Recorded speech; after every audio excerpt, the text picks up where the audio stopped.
नमस्कार आप सभी को। मैं विधान राठौर आप सभी का स्वागत करता हूं आपके अपने YouTube चैनल में। तो इस वीडियो में हम लोग केमिस्ट्री का जो हमारा NTSC का पेपर है उसे सॉल्व करने जा रहा है। तो चलिए स्टार्ट करते हैं। आप लोगों को फर्स्ट क्वेश्चन दिख रहा होगा, बहुत ही ईजीएस्ट क्वेश्चन है, तो आप लोग ट्राई करिए सॉल्व करने का इसको। तो सबसे पहला क्वेश्चन है 14 नंबर पे, electron was discovered by whom. मतलब कि इलेक्ट्रॉन को किसने डिस्कवर करा था? तो बहुत सभी लोगों को पता होगा, सिंपल सा आंसर है जे थॉमसन ने। सिंपल सी चीज़ थी कि इलेक्ट्रॉन को जे थॉमसन ने डिस्कवर करा है। वहीं दूसरी ओर देखिए, आपको एक चीज़ बता देता हूँ। एटम जो होता है हमारा, वो 3 फंडामेंटल पार्टिकल से मिलकर बना होता है। कौन कौन से होते हैं वो? इलेक्ट्रॉन, प्रोटॉन और न्यूट्रॉन। इलेक्ट्रॉन जो है हमारा नेगेटिवली चार्ज पार्टिकल होता है, प्रोटॉन हमारा पॉजिटिवली चार्ज पार्टिकल होता है और न्यूट्रॉन जो है हमारा चार्जलेस पार्टिकल होता है। तो हम लोग थोड़ा इनके बारे में भी जान लेते हैं। इलेक्ट्रॉन की डिस्कवरी तो जे थॉमसन ने करी है, वहीं दूसरी ओर जो चैडविक जी हैं, इन्होंने डिस्कवरी करी है न्यूट्रॉन की। ठीक है, तो ध्यान रखिएगा। उसी तरीके से प्रोटॉन की जो डिस्कवरी करी है, डिस्कवरी तो ई गोल्डस्टीन ने करी है, लेकिन इसका जो श्रेय है वो रदरफोर्ड जी ले गए। तो ये ध्यान रखिएगा। चलिए नेक्स्ट क्वेश्चन पे चलते हैं। यही बहुत ही इजी क्वेश्चन है, the chemical formula of gypsum. तो जिन लोगों को याद होगा केमिकल फॉर्मूला जिप्सम का, तो उन लोगों को पता है जिप्सम का जो बोल सकते हैं केमिकल नेम जो होता है वो होता है कैल्शियम सल्फेट कैल्शियम सल्फेट डाईहाइड्रेटेड, मतलब कि CaSO4.2H2O। तो ये सिंपल सा हमारा ऑप्शन हो जाएगा। जब हम कैल्शियम सल्फेट में से या बोल सकते हैं कैल्शियम सल्फेट में अगर हाफ H2O लगा हो तो इसको हम बोलते हैं POP। पीओपी आप लोगों ने पढ़ा होगा, जिसे हम बोलते हैं प्लास्टर ऑफ पेरिस। तो अगर प्लास्टर ऑफ पेरिस का ऑप्शन आ जाए तो आप लोगों को ये लगाना है। हमसे जिप्सम का पूछा है तो जिप्सम का ये होता है कैल्शियम सल्फेट .2H2O, मतलब कैल्शियम सल्फेट डाईहाइड्रेटेड। चलिए 16th वाले क्वेश्चन पे चलते हैं। वो बाकी इन नंबर अगर आप इन लोगों के केमिकल नेम पढ़ेंगे तो ये क्या है हमारा कैल्शियम कार्बोनेट पेंटाहाइड्रेटेड, और नीचे वाला पढ़ेंगे तो कैल्शियम कार्बोनेट हेमीहाइड्रेटेड। हाफ को हम हेमी पढ़ते हैं, 1 को मोनो, 2 को डाई, 3 को ट्राई। तो ये सब चीज़ें आप लोग अपनी मर्जी से भी बना सकते हैं। चलिए 16 वाला क्या है, the process in which red hot cast iron is cooled immediately in the cold water. मतलब कि ऐसी प्रोसेस जिसमें हम जो गर्म हमारा लोहा होता है, जो हमारा आयरन रहता है, बिल्कुल रेड हॉट आयरन को हम फटाक से क्या करते हैं, कोल्ड कर देते हैं, ताकि वो क्या हो, वो मजबूत हो पाए। इस प्रोसेस को हम बोलते हैं टेम्परिंग। तो ये भी सिंपल से हमारे डेफिनेशन बेस्ड हमारे क्वेश्चन आ रहे हैं केमिस्ट्री में। हम लोग केमिस्ट्री में थोड़ा सा याद करके ही जाना पड़ेगा, मतलब कि अच्छे से NCERT को, और बोल सकते हैं जो भी हमारे पास बुक है उसको अच्छे से रीड करके ही जाना पड़ेगा 9th और 10th की। चलिए 17th वाला क्वेश्चन देखिए। ये भी one of the easiest question है। इलेक्ट्रॉनिक कन्फिग्रेशन हमसे पूछी सोडियम पॉजिटिव की। अगर हमसे सोडियम की पूछी होती तो हम सिंपल क्या लिखते हैं, सोडियम का एटॉमिक नंबर होता है कितना, बोलो, वेरी गुड, 11 होता है। सोडियम का एटॉमिक नंबर 11 होता है, लेकिन सोडियम पॉजिटिव होने के कारण इसमें से एक इलेक्ट्रॉन क्या हुआ है, लूज हो गया है, मतलब एक इलेक्ट्रॉन इसमें से चला गया है, दूर चला गया, मतलब कि इसमें 10 इलेक्ट्रॉन बचे। अब हमको पता है फील्ड करने का तरीका क्या होता है, पहले वाली शेल में 2, देन नेक्स्ट शेल में 8। ये हो गए हमारे 10 कंप्लीट, क्योंकि 11 में से 1 माइनस हो गया तो 10 बचे, और 10 को हमको लिखने का तरीका पता है 2 8। तो सिंपल सा ये इसका आंसर हो जाएगा सी वाला। ठीक है। अगर हमसे सिंपल अगर Na की पूछते, इलेक्ट्रॉनिक कॉन्फ़िगरेशन ऑफ Na, तो हमारा ए वाला आंसर आ जाता, लेकिन हमसे Na पॉजिटिव पूछा है, इसलिए हमको उसमें से एक इलेक्ट्रॉन हटाना पड़ेगा और हमारा आंसर हो जाएगा 2,8। सिंपल सा आंसर था। अब देखिए valency of a sulphur in SO2 is. अब हमको सल्फर की वैलेंसी बताना है SO2 में। तो ये भी बहुत ही ईजी क्वेश्चन है, तो मैं ये आप लोगों के ऊपर छोड़ रहा हूँ। आप लोग मुझे कमेंट करके बताइए इसका आंसर क्या होगा, देन नेक्स्ट वीडियो में मैं इस क्वेश्चन को डिस्कस करूँगा। चलिए 19th वाला क्वेश्चन देखिए IUPAC मतलब इंडियन यूनियन पब्लिक इंडियन, इसका अच्छा सा फुल फॉर्म है फॉर अप्लाइड केमिस्ट्री, ऐसा कुछ इसका फुल फॉर्म है, तो आप लोग वो देख लीजिएगा। तो सिंपल सा हमको IUPAC नेम बताना है, ठीक है। IUPAC नेम हमको बताना है किसका, ये बना हुआ है। तो आप लोगों को पता है IUPAC नेम में हम लोग लॉन्गेस्ट चेन को काउंट करते हैं। अब यहाँ पे आप लोग देखेंगे तो लॉन्गेस्ट चेन एक तो ये बन रही है, और एक लॉन्गेस्ट चेन आप देखेंगे तो ये बन रही है। ये दो हमारी लॉन्गेस्ट चेन बन रही है, ऐसे में बन रही है, एक ऐसे में बन रही है, और एक स्ट्रेट बन रही है। आप किसी के हिसाब से भी समझिए, दोनों से आपका आंसर सेम ही आने वाला है।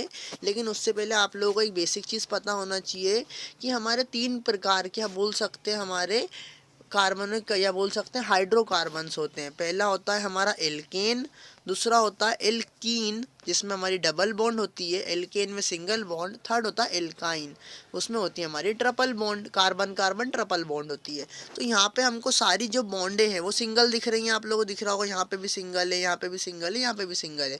तो ये हमारा जो है एल्केन का आंसर है। अब देखो यहाँ पे एक चीज़ और, हमने लॉन्गेस्ट चेन तो आइडेंटिफाई कर ली। कौन सी हमने लॉन्गेस्ट चेन आइडेंटिफाई करी, हमने मान ले ये जो है कार्बन की लॉन्गेस्ट चेन है। CH3 को हम पढ़ते हैं मिथाइल, सिंपल सा आंसर है इसका, हम पढ़ते हैं मिथाइल। तो मिथाइल जो है कौन से कार्बन पे लगा है, आप कार्बन की काउंटिंग करिए, 1 2 और ये 3। कार्बन जो मिथाइल है हमारा वो सेकंड पे लगा है, तो हमारा ये होगा 2 मिथाइल, 2 मिथाइल। देन जो लॉन्गेस्ट चेन है वो हमारी कितने कार्बन की, 3 कार्बन की है, और 3 कार्बन की चेन को हम बोलते हैं प्रोप से लिखते हैं। और ये एल्केन है क्योंकि इसमें जो कार्बन कार्बन के बीच में बॉन्ड है वो सिंगल बॉन्ड है, इसलिए हमारा हो जाएगा 2 मिथाइल प्रोपेन। तो देखते हैं कौन सा है ऑप्शन हमारा मैच हो रहा है। तो डी वाला ऑप्शन हमारा मैच हो रहा है, 2 मिथाइल प्रोपेन।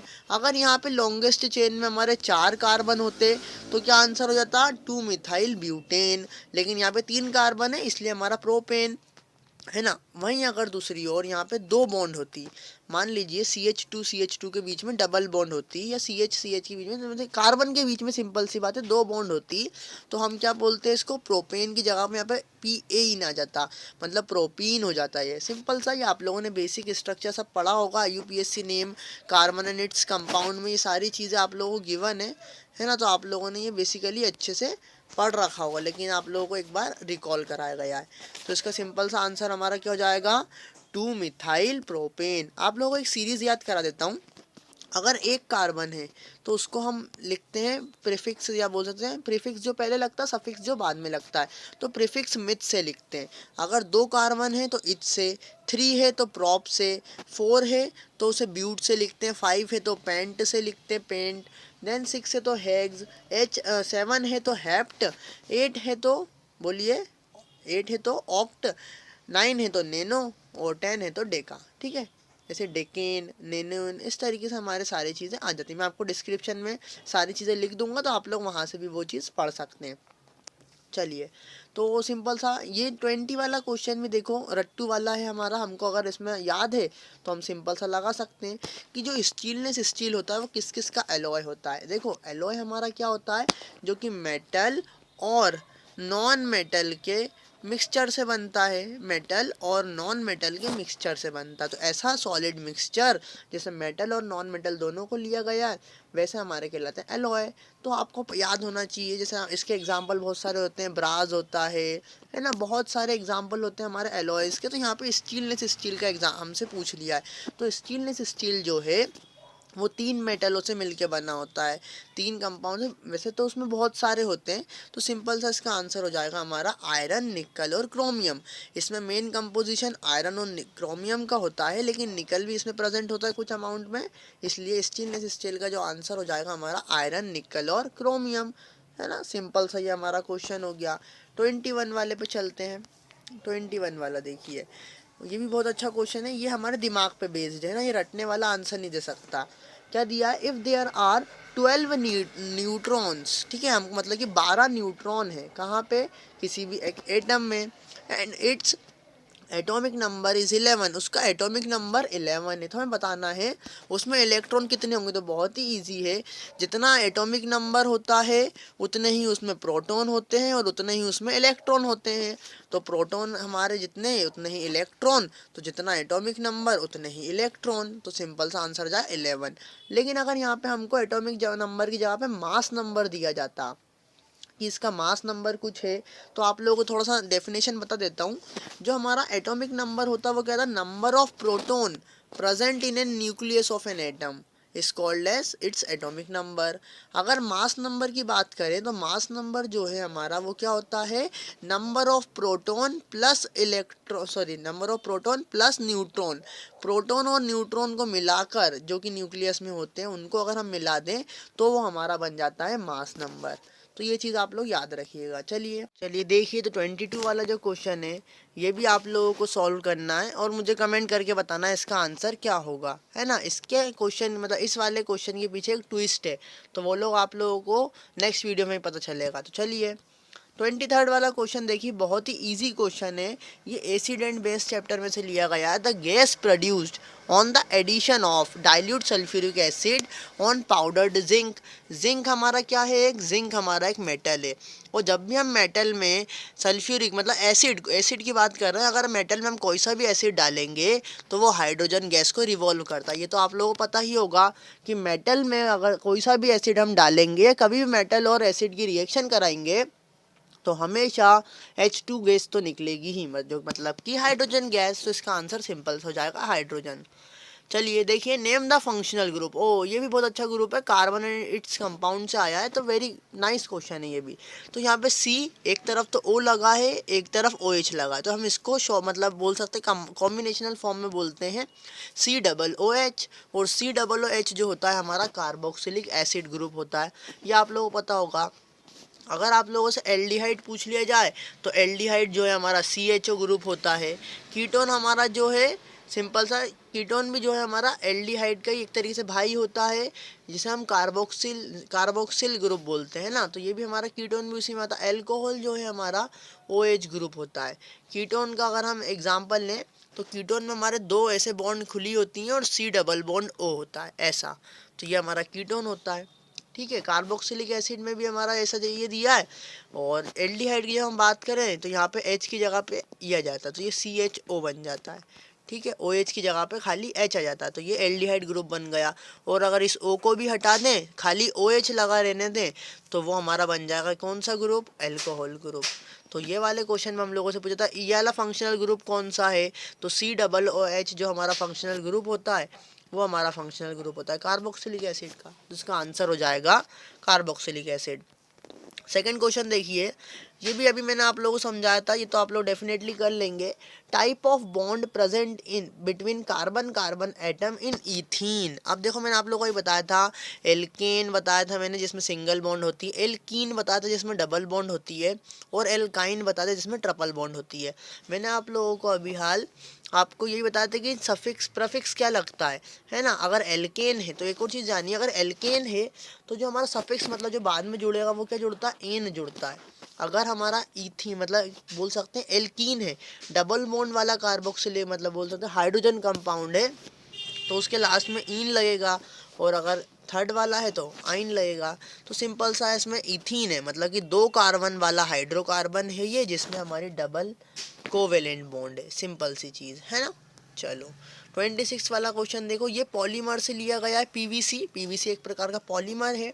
तो स्ट्रक्चर ऑफ पीवीसी बताना है। तो अगर आपको सिर्फ पीवीसी का फुल फॉर्म भी अगर पता होगा ना तो भी आप इसका आंसर दे देंगे। पीवीसी का फुल फॉर्म होता है पोली विनाइल क्लोराइड। मतलब कि इसमें क्लोरीन तो होगा। आप सारे ऑप्शन को ऑब्जर्व करिए, क्लोरीन जो है सिर्फ ए वाले ऑप्शन में है, तो इसका आंसर भी सिर्फ ए वाला ही होगा, है ना। चलिए, ये हमारा कार्बन टेट्राफ्लोराइड है ना, ये वाला जो है हमारा ईथीन का फॉर्मूला है, पॉलीथीन आप लोगों ने पढ़ा हो, ईथीन से मिलकर पॉलीथीन बनता है। तो इस तरीके से चलो, तो ये वाला भी हमारा क्वेश्चन हो गया। नेक्स्ट देखते हैं हमारा क्वेश्चन। चलिए, हमारा केमिस्ट्री का पोर्शन पूरा कंप्लीट हो गया है। नेक्स्ट वीडियो में हम लोग ट्राई करेंगे कि आप लोगों के लिए बायोलॉजी के लिए भी आपको सॉल्व करके बताएं। तो इस वीडियो में बस इतना ही। दो क्वेश्चन मैंने आप लोगों को होमवर्क दिए, याद रखिएगा उन दोनों क्वेश्चंस को।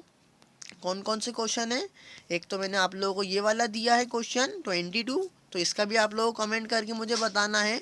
और एक ये 18 क्वेश्चन, तो ये दोनों क्वेश्चन आप लोगों को सॉल्व करके बताना है।